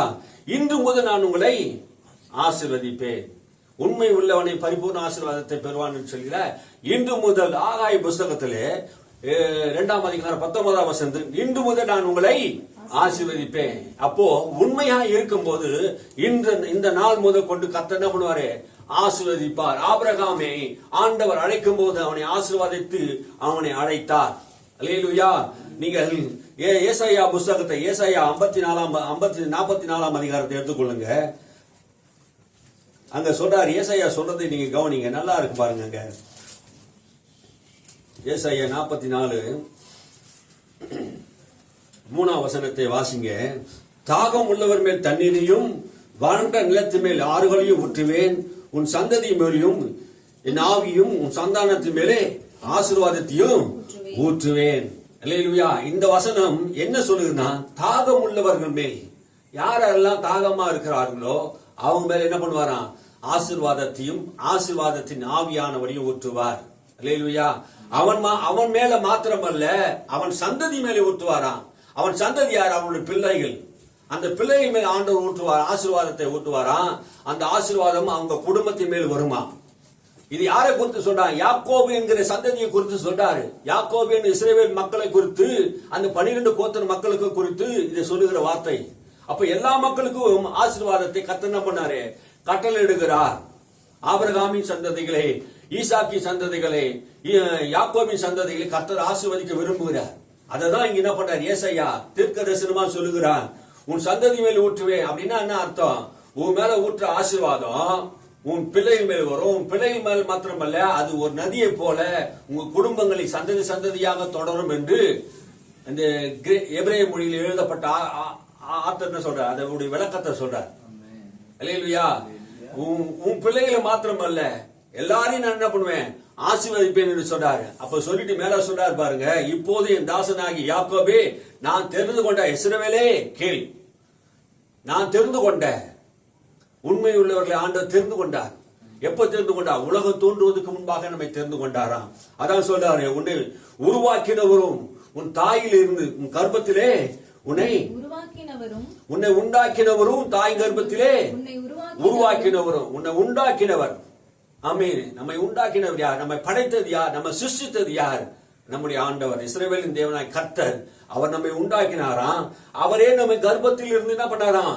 தெரிந்து கொண்டார். நம்ம இந்த பூமிக்கு வரணும் என்பதை கிறிஸ்துக்குள்ளே அவர் தெரிந்து கொண்டார். உலகம் தோற்றத்துக்கு முன்பே தெரிந்து கொண்டார். ஆமென், அல்லேலூயா.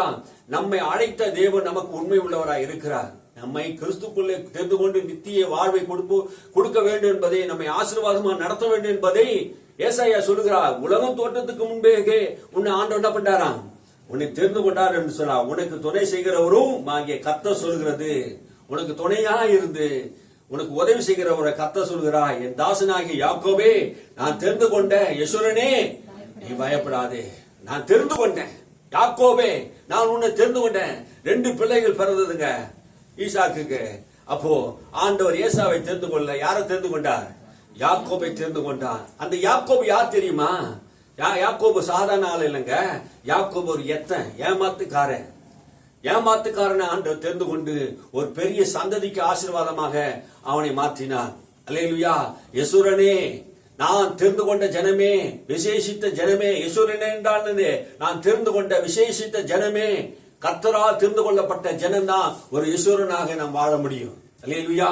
அந்த ஜனத்தை ஆண்டவர் ஆசீர்வதிக்கிறார். அந்த ஜனம் எப்படி இருக்கும்? அந்த ஆசீர்வாதத்தை ஊத்தினா எப்படி இருக்கும்?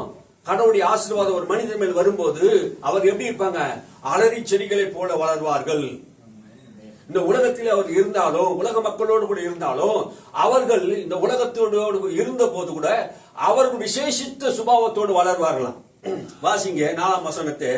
அதிலே அவர்கள் புல் நடுவே, அதனால் அவர்கள் புல்லின் நடுவே நீர்க்கால்களின் ஓரத்தில் உள்ள அலரி செடிகளை போல வளருவார்கள். அவர்கள் அலரி செடிகளை போல, அல்லேலூயா, அவர் என்ன பண்ணுவாங்க? வளர்வார்கள். இந்த உலகத்தில் நாம் வாழ்ந்து கொண்டிருந்தாலும் அந்த மக்கள் எப்படி இருப்பாங்க?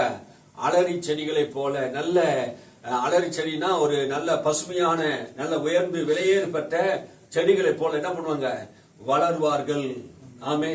நம்ம ஆண்டவர் நம்மளை வளர செய்கிறவரா இருக்கிறார், ஆசீர்வதிக்கிறவரா இருக்கிறார். நீர்க்கால் ஓரமாக கடவுளுடைய பிள்ளைகள், யாக்கோபின் சந்ததிகளை கர்த்தர் அப்படியே ஆசீர்வதிக்கிறார். 5ஆம் வசனத்தை வாசிக்கும் போது, ஒருவன் நான் கர்த்தருடையவன் என்பான், ஒருவன் யாக்கோபின் பேரை தரித்துக் கொள்வான். நான் கர்த்தருடையவன். ஆமே. ஆண்டவர் நம்மை தெரிந்து கொண்ட போது நாம் எப்படி சொல்லணும்? நான் கர்த்தருடையவன். எங்க அப்பா யாரு? யாக்கோபு. யாக்கோபு என்கிற எத்தனையே ஆண்டவர் ஆசீர்வதித்தார். அல்லேலூயா. நான் உனக்கு சொன்னதை நான் நிறைவேற்றுவேன் என்று சொல்லி என்ன பண்ண? வெறுங்கையா போனேன், கோடும் தடியுமா போனேன். ஆனா எங்க மாமனார் 10 முறை என்னை ஏமாத்தினான். 10 முறை ஏமாத்தினான். எங்கள் ஆபிரகாமின் தகப்பன் என்னை என்ன பண்ணாரு? என்னை ஆசீர்வதித்தார் சொல்றார். அல்லேலூயா. ஏமாத்துக்காரன். கர்த்தருடைய ஆசீர்வாதம் ஒரு மனிதன் மேல் இருக்குன்னா, எத்தனை மனிதர்கள் அவனை ஏமாத்தினாலும் யாக்கோபு வெறுங்கையா போல இரு பரிவாரத்தோடு ஆசீர்வாதத்தோடு நன்மையோடு திரும்பி வந்தான். காரணம் என்ன தெரியுங்களா? கர்த்தர் யாக்கோபோடு கூட இருந்தார். யாக்கோபு அந்த இடத்துல அவன் உண்மை உள்ளவனா மாறிட்டான். அல்லேலூயா. எத்தனா இருந்தவன், ஏமாற்றுக்காரனா இருந்தவன். ஒரு காலத்தில் நம்முடைய வாழ்க்கையில எத்தனாக ஏமாற்றுக்காரனா இருந்த நம்மை இஸ்ரவேலாக கர்த்தர் மாற்ற விரும்புகிறார். அல்லேலூயா. எத்தனைக்கே ஆண்டவர் ஆசீர்வாதத்தை கொடுப்பானா? ஆண்டவர் கொடுப்பாருண்டா. பெத்த பிள்ளைகளுக்கு ஆண்டவர் கொடுக்க மாட்டாரா? அல்லேலூயா. அவர் நாமத்தின் விசுவாசம் உள்ளவர் எத்தனை பேரும் அவருடைய பிள்ளைகளாக இருக்கிறோம். அல்லேலூயா. நாம் ரத்தத்தினால் கழுவப்பட்டவர்கள், மீட்கப்பட்டவர்கள். கிறிஸ்துவ மூலமாக ஆசீர்வாதத்தை கர்த்தர் நமக்கு வைத்திருக்கிறார். அது மாத்திரம் சொல்லல, ஒரு ரகசியமான சொல்றாரு, நான் முந்தினவரும் பிந்தினவருமான. வாசிங்க. நான் முந்தினவரும் நான் பிந்தினவருமாதானே, என்னை தவிர தேவன் இல்லை என்று இஸ்ரவேலின் ராஜாவாகிய கர்த்தரும் சேனைகளின் கர்த்தராகிய அவனுடைய மீட்பரும் சொல்லுகிறார். அவனுடைய மீட்பரும் சொல்லுகிறார். நான் முந்தினவரும் நான் பிந்தினவருமாய் இருக்கிறவர். அல்லேலூயா. நான் முந்தினவர் பிந்தினவர். இது ஏசாயா என்ன சொல்ல வர்றாருன்னா, முந்தி நான் ஆபிரகாமையும் ஈசாக்கையும் யாக்கோபையும் அந்த எல்லா சந்ததியும் ஆசீர்வதித்தவர். நான் முந்தினவர். அது மாத்திரமல்ல, நான் முந்தி அவர்களை எல்லாம் என்ன பண்ணேன்? அவர்களையே ஆசீர்வதித்தவன். அப்போ அப்பயும் நான் இருக்கிறேன், அவங்களோட சந்ததி பிறந்ததுக்கு அப்புறமும் நான் இருக்கிறேன். அது என்ன புரியுது பாருங்களா? நான் முந்தினவர் நான் பிந்தினவர். அந்த ஜனத்துக்கும் நான் தான் தேவனா இருந்தேன், உங்களுக்கும் நான் தான் தேவன். அவங்களையும் ஆசீர்வதிச்சேன், உங்களையும் நான் என்ன பண்ணுவேன்? ஆசீர்வதிப்பேன். அல்லேலூயா. அதை சொல்லிட்டு விஷயங்களை அங்க ஏசாயா சொல்றாரு. அதை வாசிச்சு பாத்தீங்கன்னா ரொம்ப சந்தோஷமா இருக்குது. பாருங்க, ஆதியாகமம் புத்தகம் 1ஆம் அதிகாரம் 28ஆம் வசனத்தை ஆண்டவர் ஆதாமையும் ஏவாளையும் படைக்கும் போது அவர்களை என்ன பண்ணாராம்? ஆண்டு கொள்ளுங்கள் என்று ஆசீர்வதித்தார். எப்படி வாசிங்க? 28 வசனமா? ஆமா. பின்பு தேவன் அவர்களை நோக்கி, நீங்கள் பலுகி பெருகி பூமியை நிரப்பி அதை கீழ்ப்படுத்தி சமுத்திரத்தின் மச்சங்களையும் ஆகாயத்து பறவைகளையும் பூமியின் மேல் நடமாடுகிற சகல ஜீவ ஜந்துக்களையும் ஆண்டு கொள்ளுங்கள் என்று சொல்லி தேவன் அவர்களை ஆசீர்வதித்தார். தேவன் அவர்களை ஆசீர்வதித்தார். அல்லேலூயா. முதல் மனிதர்களை என்ன பண்ணாரு? ஏதேன் தோட்டத்துல அவர்களை ஆசீர்வதிக்கிறார். அல்லேலூயா. அப்போ தேவன் அவர்களை ஆசீர்வதிக்க காரணம் என்ன? மனு குலத்தையே ஆண்டவர் ஆசீர்வதிக்க வேண்டும் என்பதுதான் தேவனுடைய பிரதான நோக்கம். ஒரே நோக்கம். அவர்கள் தம்முடைய சாயல்படி தம்முடைய ரூபத்தின்படி மனுஷரை உண்டாக்குவோம் என்று சொன்னதினாலே, அவர் உண்டாக்கினதினாலே அவர்கள் இந்த பூமியிலே எல்லா விஷயத்திலும் ஆசீர்வாதமாக நன்மையாக இருக்க வேண்டும் என்றுதான் தேவனுடைய விருப்பம். ஆமென். அல்லேலூயா. இஸ்ரவேல் ஜனங்களை ஆசீர்வதிக்க விரும்பினார் மாத்திரமல்ல, தான் உண்டாக்கின முதல் மனிதன் இந்த பூமியிலே எவ்வளவு ஆசீர்வாதமா இருக்கணும், எப்படி இருக்கணும் எல்லாம் ஆண்டவர் என்ன பண்ணாரு? தன்னை போலவே, தன்னுடைய சுபாவத்தை போலவே நான் எப்படி இருக்கணும் அப்படியே இவர்களும் இருக்கணும், நான் எப்படி ஆண்டு கொள்ளணும் இவர்களும் என்ன பண்ணணும்? ஆண்டு கொள்ளணும் என்று சொல்லி ஆதாமையை ஏவாளையை உண்டாக்கி அவர் சொல்லுகிற வார்த்தை தான், பின்பு தேவன் அவர்களை நோக்கி பலுகி பெருகி. ஆமே. நம்முடைய வாழ்க்கையில் எல்லா பகுதியிலும் பலுக வேண்டும், பெருக வேண்டும், பூமியை நிரப்ப வேண்டும். எல்லா சூழ்நிலை பலுகி பெருகுவது, பணத்திலே, ஆசீர்வாதத்திலே, நன்மையிலே, சுகத்திலே, ஆவியிலே, ஆத்மாவிலே, எல்லா விதத்திலும் நம்ம என்ன பண்ணணும்? பலுகி பெருக வேண்டும். பிரியமானவனே, உன் ஆத்மா வாழ்வது போல எல்லாவற்றிலும் வாழ்ந்து நல்லா இருக்கணும். நாம் அனுபவிக்க சகல விதமான நன்மைகளை கர்த்தர் என்ன பண்ற நமக்கு கொடுத்திருக்கிறார். அல்லேலூயா. நாம் அனுபவிக்கின்ற இந்த பூமியிலே நாம் கர்த்தருக்கு உண்மையா இருக்கும் போது ஆசீர்வாதத்தை கர்த்தர் நமக்கு தருகிறவராக இருக்கிறார். அல்லேலூயா. அவர் அது மட்டும் சொல்ல, பூமியை நிரப்பி அதை கீழ்ப்படுத்தி. அப்ப பருகணும், பெருகணும், பூமியை நிரப்பி அதை கீழ்ப்படுத்தணும். பூமியில் இருக்கிற எல்லாத்தையும் நமக்கு என்ன பண்ணணும்? நமக்கு கீழ்ப்படுத்தக்கூடிய தேவனா இருக்கிறார். அல்லேலூயா. படைத்தவர் எல்லாவற்றையும் படைத்துட்டு என்ன பண்ணா? மனுஷனுக்கு ஆளுகை கொடுக்கிறார், ஆசீர்வாதத்தை கொடுக்கிறார். நீ ஆண்டுகொள். நான் எப்படி ஆண்டு கொண்டனோ அதே போல ஆதாமே ஏவாளே என் வார்த்தையின் மூலமாக நீ என்ன பண்ண? உன்னை ஆசீர்வதிக்கிறேன். கர்த்தர் என்ன பண்ணாரு? நான் உன்னை ஆசீர்வதிக்கிறேன். சமுத்திரத்தின் மச்சங்களையும் ஆகாயத்து பறவைகளையும் பூமியில் நடமாடுகிற சகல ஜீவ ராசிகளையும் ஆண்டு கொள்ளுங்கள், ஆளுகை செய்யுங்க, அதிகாரத்தை செலுத்துங்க. ஆமா. எது மேல அதிகாரம்? பறவைகள் மேலே, மிருகங்கள் மேலே, பூமியில் நடமாட எல்லா ஜீவ ஜந்துக்கள் மேலே உனக்கு நான் அதிகாரத்தை கொடுக்கிறேன். எவ்வளவு பெரிய ஆசீர்வாதம் கர்த்தருடைய படைப்பிலே. ஆமே. நான் முந்தினவர் பிந்தினவருமா இருக்கிறேன். ஆதாமையும் ஆசீர்வதித்தேன், அதுக்கு பின்னாடி வந்த நோவாவையும் ஆசீர்வதித்தேன், யோனோக்கையும் கர்த்தர் ஆசீர்வதித்தார், பெத்தசலாவையும் கர்த்தர் ஆசீர்வதித்தார், அதுக்கப்புறம் வந்த சந்ததிகளா கர்த்தர் ஆசீர்வதித்தார். எகிப்து தேசத்துல அடிமையா இருந்த 400 வருஷமா அடிமையா இருந்த அந்த ஜனங்கள் 400 வருஷம் விடுதலை ஆக்கப்படும் போது கூட பாலும் தேனும் ஓடுகிற தேசத்துக்கு கொண்டு போவதற்காக அவர்கள் வெள்ளியோடு பொன்னோடு புறப்பட்டு போனார்கள். ஆசீர்வதிக்கிற தேவன். அவன் வெறுங்கையா வரல. ஆபிரகாமுக்கு கர்த்தர் சொல்லிட்டாரு, உன் சந்ததிகள் வெறுங்கையா நான் அனுப்ப மாட்டேன். அவர்கள் புறப்படும் போது வெள்ளியோடு பொன்னோடு புறப்படுவார்கள். அல்லேலூயா. அவர்கள் புறப்படும் போதே வெள்ளியும் பொன்னையும் கர்த்தர் கொடுக்கிறார். ஆகாய தீர்க்கதரிசி சொல்கிறார், இந்த ஆலயத்தை கட்டுவதற்காக வெள்ளியும் பொன்னும் என்னுடையது. அல்லேலூயா. நாம ஆலயத்தை கட்ட போகிறோம். ஆமே. அந்த ஆலயத்தை கட்டுவதற்கு வெள்ளியும் பொண்ணு யாருடையது? கர்த்தருடையது. ஆமே. எந்த மனுஷனிடத்தில் நாம் கையேந்து போவதில்லை. ஆமே. கர்த்தர் நமக்கு சகாயரா இருக்கிறார். ஆமே. அல்லேலூயா. கர்த்தருடைய சகாயத்தை நாம் பெற்றுக்கொண்டு இருக்கிறோம். ஆமே. அதே போல ஆபிரகாமை ஆண்டவர் ஆசீர்வதித்தது போல நம்மையும் கூட ஆசீர்வதிப்பார். ஆதாமை ஆசீர்வதித்தது போல நம்மையும் கூட என்ன பண்ணுவாரு? ஆண்டவர் ஆசீர்வதிப்பார். அல்லேலூயா. நான் முந்தினவரும் பிந்தினவருமாக இருக்கிறேன். அல்லேலூயா. அதேதான் மோசே காலத்திலும் ஆண்டவர் என்ன பண்ணாரு? உபாகமம் புஸ்தகம் 28 அதிகாரம் 12 வசனத்திலே அந்த ஆசீர்வாதத்தை வாசிப்பாரு. உபாகமம் புஸ்தகம் 28:12. ஏற்ற காலத்தில் உன் தேசத்திலே மழை பெய்யவும் நீ கையிட்டு செய்யும் வேலைகளை எல்லாம் ஆசீர்வதிக்கவும் கர்த்தர் உனக்கு தமது நல்ல பொக்கிஷ சாலையாகிய வானத்தை திறப்பார். நீ அநேக ஜாதிகளுக்கு கடன் கொடுப்பாய், நீயோ கடன் வாங்காது இருப்பாய். அப்ப உண்மை உள்ள மனுஷர்களை கர்த்தர் ஆசீர்வதிக்க விரும்புகிறார் என்று சாலமோன் சொன்னாலும், இங்கே ஏற்ற காலத்திலே மோசே மூலமா சொல்றார். ஏற்ற காலத்திலே நியாயப்பிரமாணத்தை எழுதின மோசே எங்கும் உண்மை உள்ளவனா இருந்ததினாலே அந்த ஜனங்களுக்கு ஆசீர்வாதத்தை நன்மையை கொடுத்து இங்க சொல்றாரு, ஏற்ற காலத்தில் உங்க தேசத்துல என்ன பண்ணுவேன்? மழையை நான் பொழிய பண்ணுவேன். அல்லேலூயா. ஆசீர்வாதமான மழைகள் நம்முடைய வாழ்க்கையிலே எந்த இடத்துல வறட்சி இருக்கிறதோ அந்த இடத்துல கர்த்தர் என்ன பண்ணுவாராம்? ஆசீர்வாதமான நன்மையான வாசலை திறப்பார். ஏற்ற காலத்தை மழையை பொழிய செய்வார். நீ கையிட்டு செய்யும் வேலைகள் எல்லாம் ஆசீர்வதிக்கவும். அப்போ நாம் செய்கிற எல்லா வேலைகளிலும் கர்த்தர் கூட இருந்து என்ன பண்ணுவார? ஆசீர்வதிப்பார். அல்லேலூயா. கர்த்தர் யோசேப்போட கூட இருந்ததினாலே அவன் காரிய சித்தி உள்ளவனா இருந்தான். எந்த காரியத்திலும் யோசேப்பு செய்தாலும் அந்த காரியத்திலே வெற்றியா இருந்தது, அது ஜெயமா இருந்தது, அந்த காரியத்திலே ஒரு சக்சஸ் இருந்தது. பாருங்க, யோசேப்பினுடைய கரத்தை கர்த்தர் ஆசீர்வதித்ததினாலே அவன் செய்கிற வேலைகள் எல்லாம் ஆசீர்வாத நன்மையா இருந்தது. நான் சில பேர் செய்யும் போது எந்த காரியத்தை செய்தாலும் அந்த காரியம் வாய்க்காது போகுது. நாம் தொட்டதெல்லாம் பொன்னா விளங்கும் சொல்றார். அல்லேலூயா. நாம் எந்த காரியத்தை தொட்டாலும் ஆண்டவருடைய நாமத்தை தரித்திருக்கிற நாம், இயேசு கிறிஸ்து நாமத்தை அறிந்திருக்கிற நாம், எந்த வேலையை நாம் செய்தாலும் அதில் ஆண்டவர் என்ன பண்ணுவாராம்? ஆசீர்வாதத்தை கட்டளையிடுவார். அல்லேலூயா. நாம் ஆசீர்வதிக்கப்பட்ட சந்ததி, நம் கர்த்தரால் ஆசீர்வதிக்கப்பட்ட சந்ததி. அந்த வேலையிலே கர்த்தர் என்ன பண்ணுவாராம்? ஆசீர்வாதத்தை கட்டளையிடுவாராம். கர்த்தர் உனக்கு தமது நல்ல பொக்கிஷங்களை வானத்தை திறப்பார். அல்லேலூயா. வானத்திலே பல கனிகள் இருக்கிறது. ஆமே. வானத்தில் என் கண்களை என்ன பண்ணுவேன்?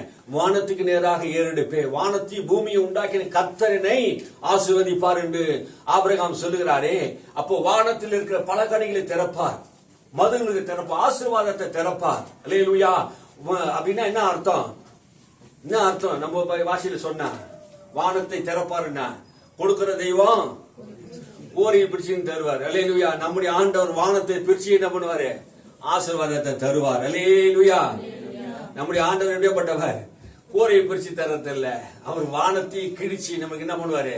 திறந்து வாசல் ஆசீர்வாதத்தை நமக்கு தருவார். ஆமென். அல்லேலூயா. அது மாத்திரமல்ல, வானத்தை திறப்பா, நீ அநேக ஜாதிகளுக்கு கடன் கொடுப்பா, நீ கடன் வாங்காது இருப்பா. அல்லேலூயா. இத மொழிபெயர்ப்புல என்ன சொல்றாங்க? உண்மையான இலக்கணத்துல என்ன சொல்றாங்க? எபிரேய மொழியில நீ அநேக நாடுகளுக்கு கடன் கொடுப்ப. ஆமே. நீ அநேக நாடுகளுக்கு, தேசங்களுக்கு கடன் கொடுப்ப என்று தமிழ் மொழியில சொல்லுது. அப்போ நீ கடன் வாங்காத இருப்பாய்னா தேசங்களுக்கு கடன் கொடுக்கிற அளவுக்கு ஆண்டவர் ஆசீர்வதிப்பார். ஏன் இதெல்லாம் நம்ம விசுவாசிக்க முடியல? இன்னைக்கு யூதர்கள் அதை விசுவாசிக்கிறதுனால உலகத்திலே 90% பணக்காரர்கள் யாரு கேட்டா யூதர்கள். நீங்க ஆராய்ச்சி பண்ணி பாருங்களேன். ஐபோன் கண்டுபிடிச்சவங்க யாரு? அவங்க ஓனர்கள் யாரு? வைரம் நெக்லஸ் சங்கிலி எல்லாம் வைக்கிறாங்களா, அவங்க யாரும் பாத்தீங்க? விஞ்ஞானத்தில் பெரிய பெரிய அளவுல இருக்காங்க, யாரும் பாக்குறீங்களா? எல்லாருமே யூதர்கள் தான். அத சரித்திரத்தை படிச்சு பார்த்த பாருங்க. கர்த்தர் ஏன் அந்த யூதர்கள் ஆசீர்வதித்தானா? அது ஆபிரகாமின் சந்ததியா. அந்த சந்ததியிலே ஆண்டவர் என்ன பண்றாரு? அவ்வளவு ஞானத்தை கொடுத்து உலகத்தில் பல எண்ணெய் வச்சிருக்கிற தேசங்கள்லாம் கவனிச்சு பாருங்க, யூதர்கள் தான். பெரிய பெரிய விஞ்ஞான கண்டுபிடிப்பு கண்டுபிடிச்சவங்க யூதர்கள் தான். அவங்களுடைய ஞானம் உலகத்தில் எந்த மனுஷனாலும் என்ன பண்ண முடியல, ஜெயிக்க முடியல. ஞானம் ஐஸ்வர்யத்தை கொண்டு வருகிறது. அல்லேலூயா. கர்த்தர் ஞானத்தை தருகிறவரா இருக்கிறார். இஸ்ரவேல் மக்களுக்கு ஆண்டவர் ஞானத்தை தந்தா, நம்ம கூட ஆண்டவர்கிட்ட என்ன பண்ணணும்? ஞானத்தை கேட்கணும். கடன் வாங்காம ஒரு பெரிய ஆசீர்வாத நன்மையை நமக்கு பெறணும். இந்த வசனத்தை நான் அறிந்ததுனால, நான் 17 வயசுல இயேசு ஏற்றுக்கொண்டது, இந்த வசனத்தை நான் கை கொண்டதுனால என்ன பண்ணேன்? கடன் வாங்க மாட்டேன்னு ஒரு தீர்மானத்தில் தான் எந்த பொருள் எடுத்தாலும் என்ன பண்றது இல்ல, கடன் வாங்காம என்ன பண்ண, ரொக்கமா வாங்குறது. ஆமென். ஹல்லேலூயா. எந்த காரியத்தை அதை செய்யறது? காரணம் என்ன? கடன் வாங்க கூடாது என்கிற ஒரு தீர்மானத்தை நான் சொன்னேன், முடிவில் எடுத்துட்டேன். இந்த வசனத்தை சில பேருக்கு சொன்னாலும் பண்ணல, பரியாசம் பண்றாங்க, பிடிக்கல. வசனத்தில் விசுவாசிக்கிறேன் நானு, வசனத்தில் நடக்கிறேன் நானு. நீ கடன் வாங்கிட்ட, கடன் வாங்கி கடகன் ஆகிட்ட. இந்த வசனத்தை உன்னால விசுவாசிக்க முடியல, இது எல்லாரால முடியாது, இந்த வசனம் எங்களால ஏற்றுக்கொள்ள முடியாது அப்படின்னு சொல்றோம்னா யாரு? வார்த்தைக்கு விரோதமாக எழும்புகிறவர்கள். வார்த்தைக்கு விரோதமாக எழும்புகிற நம்ம நிறைய பத்தி பேசுறோம் பாருங்க. கடன் வாங்காது இருப்பா, இது என் வார்த்தையாது. இந்த வார்த்தையை நான் விசுவாசிக்கிறேன், இந்த வார்த்தையை நான் நம்புறேன். அதனால நான் என்ன பண்றது இல்ல, கடன் வாங்கறது இல்ல. என்னால முடியலன்னா உன்னால முடியலன்னு சொல்லிட்டு, ஆனா உனக்கு முன்னாடி ஒருத்தர் சக்சஸ் பண்ணிக்கிறான் பாரு, அவன் வாழ்க்கையை கவனிச்சு பாரு. அவன் பொய்யா சொல்றான். கர்த்தருடைய வார்த்தையை நம்புகிறவன், உறுதியா நம்புகிறவன், உண்மை பற்றுகிற உத்தம இருதயத்தோடு நம்புகிறவனுக்கு ஆண்டவர் ஆசீர்வாதத்தை தருகிறார். ஏன் அதை நம்ப மாட்டேன்ற? உன்னால ஏன் அதை விசுவாசிக்க முடியல? நான் கடன் வாங்க மாட்டேன், கர்த்தர் என்ன ஆசீர்வதிப்பா, ஏன் உன்னை விசுவாசிக்க முடியல? உன் கையில ஆண்டவர் ஆசீர்வாதத்தை நன்மை கட்டலையா? ஏன் இந்த வாக்குத்தத்தம் பொய்யாயிடுச்சா? இல்ல, நீ நம்புறது இல்ல, விசுவாசிக்கிறது இல்ல. அதனால உன் வாழ்க்கை நிறைவேறது கிடையாது. நீ கடங்காரனா வாழணும்னு முடிவு பண்ணிட்ட. நான் என்ன பண்ணப்பட்ட சின்ன வயசுலயே கடன் வாங்க மாட்டேன்னு சின்ன வயசுலயே முடிவு பண்ணிட்டேன்.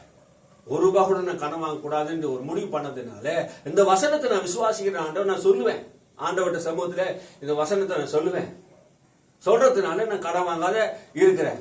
என்ன போல இருக்குன்னு நான் உங்களுக்கு விரும்புறேன். ஆனா நீங்க என்ன பண்ணுங்க, அது உங்க விருப்பம். நான் தேவனுடைய வார்த்தை என்ன பண்றேன், விசுவாசிக்கிறதுனால நான் விசுவாசிக்கிற அந்த வார்த்தையை நான் பேசுறேன். இல்ல நான் கடன் வாங்கி தான் பழப்பை நடத்த முடியும். கடன் வாங்காத இந்த உலகத்தை யாருமே கிடையாது. 90% 99% கடன் வாங்குறாங்க அப்படின்னு நான் அதுக்கு பொறுப்பாக முடியாது. ஆமென். அல்லேலூயா. கடனே வாங்காத நீங்க வாடுற எங்க பிள்ளைகளுக்கு நான் போதிக்கிறேன். அல்லேலூயா. இந்த வசனத்தை கேட்கிற யாரா இருந்தாலும் யூடியூப் சேனல்ல கூட கேட்பாங்க நம்மள, நீ உள்ள பேசியிருக்கியா? ஆமா பேசுறேன்னா நான் வசனத்தை பேசுறேன். உனக்கு வசனமா இருந்தா வசனத்தை சொன்னவரு போய் கேளு.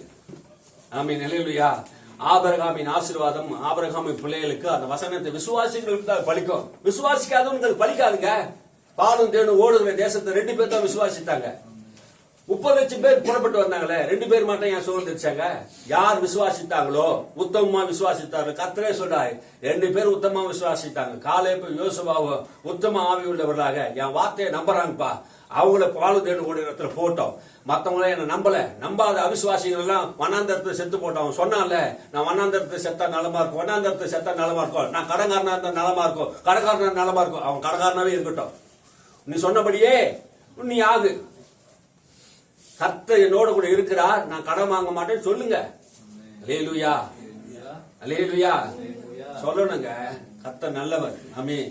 நம்ம கடன்காரனா இருக்கக்கூடாது. அன்பிலே ஒன்றில் கடன் படணும் வேற மற்ற எந்த காரியத்தை என்ன பண்ணக்கூடாது, கடன் படக்கூடாது. அல்லேலூயா. கர்த்தர் நம்மை ஆசீர்வதித்திருக்கிறார். ஆமென். அல்லேலூயா. கடைசியாக வாசித்து முடிச்சிடுவோம். அநேக ஜாதிகளுக்கு கடன் கொடுப்பா, நீ கடன் வாங்க மாட்ட.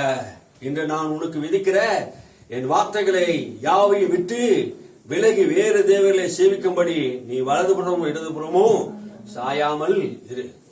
ஆமே. நான் உனக்கு ஒரு கட்டளை இடுறேன். உன் தேவனாய் கர்த்தர் ஒருவரே கர்த்தர், வேறொரு தேவன் இல்லை. அந்த ஒரே ஒரு கற்பனை நீ கை கொண்டினா, இஸ்ரவேல் மக்களுக்கு சொல்றாரு, உன் தேவனாய் கர்த்தர் ஒருவர் தான் கர்த்தர். ஆபிரகாமின் தேவன், ஈசாக்கின் தேவனா, இவர்களுக்கு தேவனா இருந்தவன் தான் ஒரே ஒரு தேவன் தான். நீ வேறு தேவர்களை சேவித்தினா உனக்கு இதுக்கப்புறம் சொல்லப்படுகிற சாபெல்லாம் உன் மேல வரும். ஒரே ஒரு கற்பனைக்கு நீ கீழ்ப்படிந்தா ஆசீர்வாதம் வரும், நன்மை வரும். ஆனா முதல் வசனத்தை நீங்க வாசிக்கும் போது, இன்று நான் உனக்கு விதிக்கிற உன் தேவனாகி கர்த்தருடைய கட்டளைகளை எல்லாம் இப்படியெல்லாம் செய்ய நீ கவனமாய் இருக்கும்படி. என்ன கட்டளை சொல்றாரு? நீ கவனமாயிரு. நான் உனக்கு இன்று விதிக்கிற கட்டளை என்ன? மோசே சொல்றா, இஸ்ரவேல் மக்களுக்கு சொல்றாரு. மோசே சொல்றாரு, இன்று நான் உனக்கு விதிக்கிற கட்டளை என்னன்னா, கர்த்தர் என்கிட்ட சொல்லி இருக்கிறாரு. என்ன சொன்னார்னா, கவனமாயிரு அந்த சத்தத்துக்கு, அவர் சத்தத்துக்கு உண்மையாய் செவி கொடுப்பாயானான். யாருடைய சத்தத்துக்கு?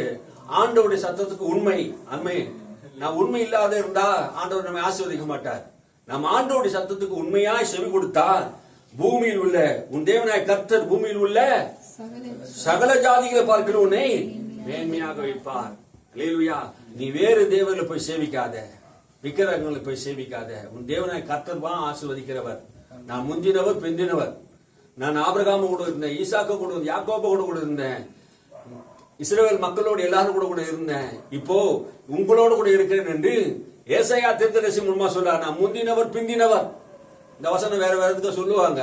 நான் முந்தினவரா இருக்க பிந்தினவரா இருக்கேன். ஏன்னா உன் சந்ததியை ஆசீர்வதிப்பேன், உன் சந்தானத்தை ஆசீர்வதிப்பேன், உங்க சந்ததி மேலே என் ஆவியை ஊற்றுவேன், உன் சந்ததி மேலே என் ஆசீர்வாதத்தை ஊற்றுவேன். உன் பிள்ளைகள் எல்லாம் ஆசீர்வாத நதியை போல இருப்பாங்க. ஒரு மரத்தின் நதி ஓரத்தில் நடப்பட்ட மரம் எப்படி வளருதோ அப்படியே என்னுடைய ஆசீர்வாதத்திலே நீங்க வளருவீங்க என்று கர்த்தர் சொல்றாரு என்று தான் ஏசாயா அங்க சொல்றாரு. நான் தான் முந்தினவர் பிந்தினவர். நான் தெரிந்து கொண்ட என் தாசன் நீங்க, யாக்கோபு சந்ததி நீங்க, எங்களுடைய பிள்ளைங்க நீங்க. நான் ஆபிரகாமுக்கு ஈசாக்குக்கும் யாக்கோபுக்கும் ஆணையிட்டுட்டேன். நான் உன் சந்ததியை ஆசீர்வதிப்பேன், உன் சந்ததியை பெருக பண்ணுவேன், வானத்து நட்சத்திரங்களை போல ஆக்குவேன், உங்க பெருக செய்வேன் என்று கர்த்தர் சொல்றார். நான் முந்தினவர். ஆபிரகாம் மட்டும் இல்ல, அந்த முதல் மனிதனை கொண்டு ஆசீர்வதி பிந்திய மனிதன் வரைக்கும் ஆண்டவர் ஆசீர்வதிக்கிறார். அல்லேலூயா. புதிய ஏற்பாட்டுக்கு நான் வரல. ஆமென். அல்லேலூயா. இன்னும் புதிய ஏற்பாட்டுக்கு வரல. புதிய ஏற்பாட்டு 3ஆம் அதிகாரம், அப்போஸ்தலர் நடக்க 3ஆம் அதிகாரம் 26 வசனத்தை நீ வாசிங்க, அதோட முடிச்சிடலாம், டைம் இல்லை. ஆமென். 3:26. புதிய ஏற்பாடு கிறிஸ்து முழுமையாக நம்மை ஆசீர்வதிக்க விரும்புகிறார். எதற்காக இயேசு தேவன் அனுப்பினார் என்று அப்போஸ்தலர்கள் சொல்லுகிறதை, லூக்கா சொல்லுகிறதை கவனிங்க. எதற்காக இயேசுவை தேவன் எழுப்பி நம்மிடத்தில் அனுப்பினார்? எதற்காக இயேசுவை எழுப்பி அனுப்பினார்? வாசிங்க. அவர் உங்கள் எல்லாரையும் உங்கள் பொல்லாங்குகளிலிருந்து விலக்கி உங்களை ஆசீர்வதிக்கும்படி தேவன் தம்முடைய பிள்ளையாகிய இயேசுவை எழுப்பி முதலாவது உங்களிடத்திற்கே அவரை அனுப்பினார் என்றார். முதலாவது உங்களிடத்திற்கு ஆண்டவராக இயேசுவை எதற்காக எழுப்பி அனுப்பினார்? உங்கள் பொல்லாங்கில் இருந்து விலக்கி உங்களை காக்கும்படியாக, உங்களை ஆசீர்வதிக்கும்படியாக. அல்லேலூயா. பொல்லாங்கு, நம்முடைய வாழ்க்கையில் இருக்கிற அந்த பொல்லாங்கு நம்மளை விட்டு விலகணும். ஆமென். யாக்கோபுடைய வாழ்க்கையில் இருந்த அந்த பொல்லாங்கு, தாவீதுடைய வாழ்க்கையில் இருந்த பொல்லாங்கு, நம்முடைய வாழ்க்கையில் இந்த பொல்லாங்கு இருந்து ஆதியிலே நம்முடைய தகப்பனாகிய ஆதாம் ஏவாள் செய்த அந்த பொல்லாங்கான வாழ்க்கை, பொல்லாங்கன் செய்த வாழ்க்கை, நம்முடைய வாழ்க்கையிலே பொல்லாங்கு என்கிறவன் பிசாசு. அவன் நம்முடைய வாழ்க்கையிலே குறுக்கிட்டு தலையிட்டு ஆசீர்வாதத்தை, நன்மையை எல்லாம் கெடுத்து போட்டான். அந்த பொல்லாங்கில் இருந்து விலக்கி காத்து நம்மை ஆசீர்வதிக்க முடியாது. மறுபடியும் வாசிங்க. அவர் உங்களை எல்லா பொல்லாங்கில் இருந்து விலக்கி உங்களை ஆசீர்வதிக்கும்படி தேவன் தம்முடைய பிள்ளையாகிய இயேசுவை எழுப்பி முதலாவது உங்களிடத்திற்கே அவரை அனுப்பினார். முதலாவது யார் எடுத்து அனுப்பினார்? உங்களிடத்தில் தான் அனுப்பினார். அல்லேலூயா. யூதர்களாகிய உங்களிடத்தில் தான் தேவன் என்ன பண்றாரு? உங்களிடத்தில் தான் அனுப்பினார். உங்களை ஆசீர்வதிக்கணும்னு ஆண்டவர் விரும்புகிறார். இயேசுவை கொண்டு ஆசீர்வதிக்கணும் விரும்பிட்டார். இஸ்ரவேல் மக்களுக்கு இது புரியல. கிறிஸ்து மூலமாக தான் உலகத்திலே சகல விதமான ஆசீர்வாதம் உண்டு என்பதை பவுல் சொல்றதை கவனிக்கும் போது, ஆண்டவர் எல்லா பொல்லாங்கிலிருந்து, பாவ வாழ்க்கையிலிருந்து, சாப வாழ்க்கையிலிருந்து, நோய் வாழ்க்கையிலிருந்து நம்மை விலக்கி நம்மை ஆசீர்வதிக்க தேவன் விரும்புகிறார். அதற்காக தான் இயேசு என்ன பண்ணாரு? சிலுவையில மரிக்க கொடுத்தா. அதுக்காக தான் சிலுவையிலிருந்து உயிரோடு கூட எழும்ப வைத்தா. அவரை உங்களுக்கு அனுப்பி உங்களுக்கு ரட்சிப்பின் வழியை சொல்லும்படியாக, நீதியின் வழியை சொல்லும்படியாக, கிறிஸ்து மூலமாகவே உங்களுக்கு பெரிய நன்மைகள் உண்டாகும்படியாக. அந்த சந்ததி கிறிஸ்து என்று சொன்னாரே, கிறிஸ்து மூலமா நீங்கள் ஆசீர்வதிக்கப்பட வேண்டும் என்பதற்காக இயேசுவை எழுப்பி உங்களிடத்தில் முதலாவது அனுப்பினார். அல்லேலூயா. அல்லேலூயா. அவர் உயிரை எடுத்துக்கொள்ளப்படும் போது கரங்களை உயர்த்தி அவர்களை அப்போஸ்தலர்கள் ஆசீர்வதித்தார். புதிய ஏற்பாட்டில் ஆசீர்வாதம் இல்லைன்னு சொல்றாங்க பாருங்க. அது பைபிள் படிக்கும் போது தான் தெரியுது. ஆமென். அல்லேலூயா. சாயந்தரம் நான் படிக்கும் போது அவர் எல்லாரையும் அப்போஸ்தலர்களை அவர் வானத்துக்கு ஏறெடுத்துக் கொள்ளும் போது அவர்களை கைகளை உயர்த்தி என்ன பண்ணாரு? ஆசீர்வதித்தார். அல்லேலூயா. நம்முடைய தேவனுடைய கரம் ஆசீர்வதிக்கிற கரம், தேவனுடைய உள்ளம் ஆசீர்வதிக்கிற உள்ளம், எல்லாரையும் ஆசீர்வதிக்க. புதிய ஏற்பாட்டுல அதெல்லாம் கிடையாது. கிடையாது சொல்றாங்க. இந்த பைபிள் சரியா வாசிச்சா தெரியும் பாருங்க. சீஷர்கள் எல்லாரும் என்ன பண்ணாங்க? சிறு பிள்ளைகள் வரும்போது பிள்ளைகள் என்ன பண்ணாங்க? தடை பண்ணினாங்க. அந்த பிள்ளைகள் எல்லாம் அவர் தடை பண்ணிருந்த அவர் இயேசு என்ன பண்ணாரு? சீஷர்களை அதட்டினார். இவங்க என்ன பண்ணாங்க? பிள்ளைகளையும் பெற்றோர்களையும் அதட்டினாங்க. இயேசு சீஷர்களை அதட்டி, தடை பண்ணாதுங்கப்பா, அவங்க வர சொல்லு. பிள்ளைகளை அனைத்து அவர்கள் மேல் கைகளை வைத்து ஆசீர்வதித்தார். அல்லேலூயா. கைகளை வைத்து ஆசீர்வதித்தார். ஆமென். அப்பத்தையும் தண்ணீரையும் கர்த்தர் நமக்கு ஆசீர்வதிக்கிறார். புதிய ஏற்பாட்டு காலத்திலே ஆண்டவர் என்ன பண்ணாரு? மலையில உட்கார்ந்து இருக்கும் போது 2 மீனையும் அப்பத்தையும் எடுத்து என்ன பண்ணாரு? ஆசீர்வதித்தார். அல்லேலூயா. ஆசீர்வதிக்கிற தேவன் நம்முடைய தேவன். நிறைய நேரம் எல்லாத்தினால அந்த ஆசீர்வாதத்துக்கு நாம் பாத்திரவான்களா இருக்கிறோம் என்பதை பேதுரு சொல்றார். ஆசீர்வதிக்கப்படுவதற்காக அழைக்கப்பட்டவர் என்று அறிந்து ஆசீர்வதிங்கள் என்று சொல்றார். நீங்க ஆசீர்வதிக்கப்பட்டவர் என்பது அறிந்து, நீங்க ஆசீர்வதிக்கப்பட்டவர் என்பது அறிய வேண்டும். பேதுரு யாரு? ஆசீர்வதிக்கப்பட்ட ஜனம் என்பதை நீங்க அறிய வேண்டும் என்று சொல்றாரு. பேதுருக்கு தெரியாதா? எல்லாத்துக்கும் கொஸ்டின் கேட்கிற ஆளு அவரே சொல்றாரு. என்ன வசனமா? 1 பேதுரு 3:9, நீங்கள் ஆசீர்வாதத்தை சுதந்திரத்துக் கொள்ளும்படியாக அழைக்கப்பட்டவர்கள் என்று அறிந்து என்ன பண்ணுங்க? ஆசீர்வதிங்க. அப்ப ஆசீர்வாதத்தை சுதந்திரத்துக் கொள்ளும்படியாக அழைக்கப்பட்டவர்கள் நாம் யார் என்பதை பேதுரு சொல்லும் போது, ஆசீர்வாதத்தை சுதந்திரிக்கும்படி அழைக்கப்பட்டவர்கள். அதனால நம்ம என்ன பண்ணணுமா? வாயை திறந்து என்ன சொல்லணுமா? கிரேக்க மொழியில அர்த்தம் என்னன்னா, எப்போதும் ஆசீர்வாதத்தை என்ன பண்ணுமா? சொல்லிக்கொண்டே இருக்கணுமா? மற்றவர்களை நம்ம என்ன பண்ணணும்னா ஆசீர்வதிக்க வேண்டும் சொல்றாரு. ஆசீர்வதிக்க வேண்டியது அன்றி சபியாதிருங்கள் யாக்கோபு சொல்றாரு. உங்கள் வாயிலே தேவனை துதிக்கிறது மாத்திரம் இருங்க, சபிக்காதீங்க எந்த மனுஷனையா. ஏன்னா உங்க வாயில புறப்படுற ஒவ்வொரு வார்த்தையும் அப்படியே நடக்கும். ஆமே. உங்கள் பிதா பூர்ண சர்வூனராய் உங்களை ஆசீர்வதிக்கிறது போல, கிறிஸ்து உங்களை ஆசீர்வதிக்கிறது போல நீங்கள் மற்ற மக்களை ஆசீர்வதிங்க. நீங்க சபிச்சா அந்த மக்கள் சாபமாயிடுவாங்க. நீ ஆசீர்வதிக்கிறவன் அவன் ஆசீர்வாதமா இருப்பான், நீ சபிக்கிறவன் சாபமா இருப்பான்னு வேதம் சொல்லுகிறது. அதுதான் சொல்றாரு. அப்ப நம்ம ஆசீர்வதிச்சா ஆசீர்வாதமா இருப்பாங்க. நம்ம பிள்ளைகள் என்ன பண்ணக்கூடாது? சபிக்க கூடாது, மற்றவளை சபிக்க கூடாது என்று வேதம் சொல்லுகிறது.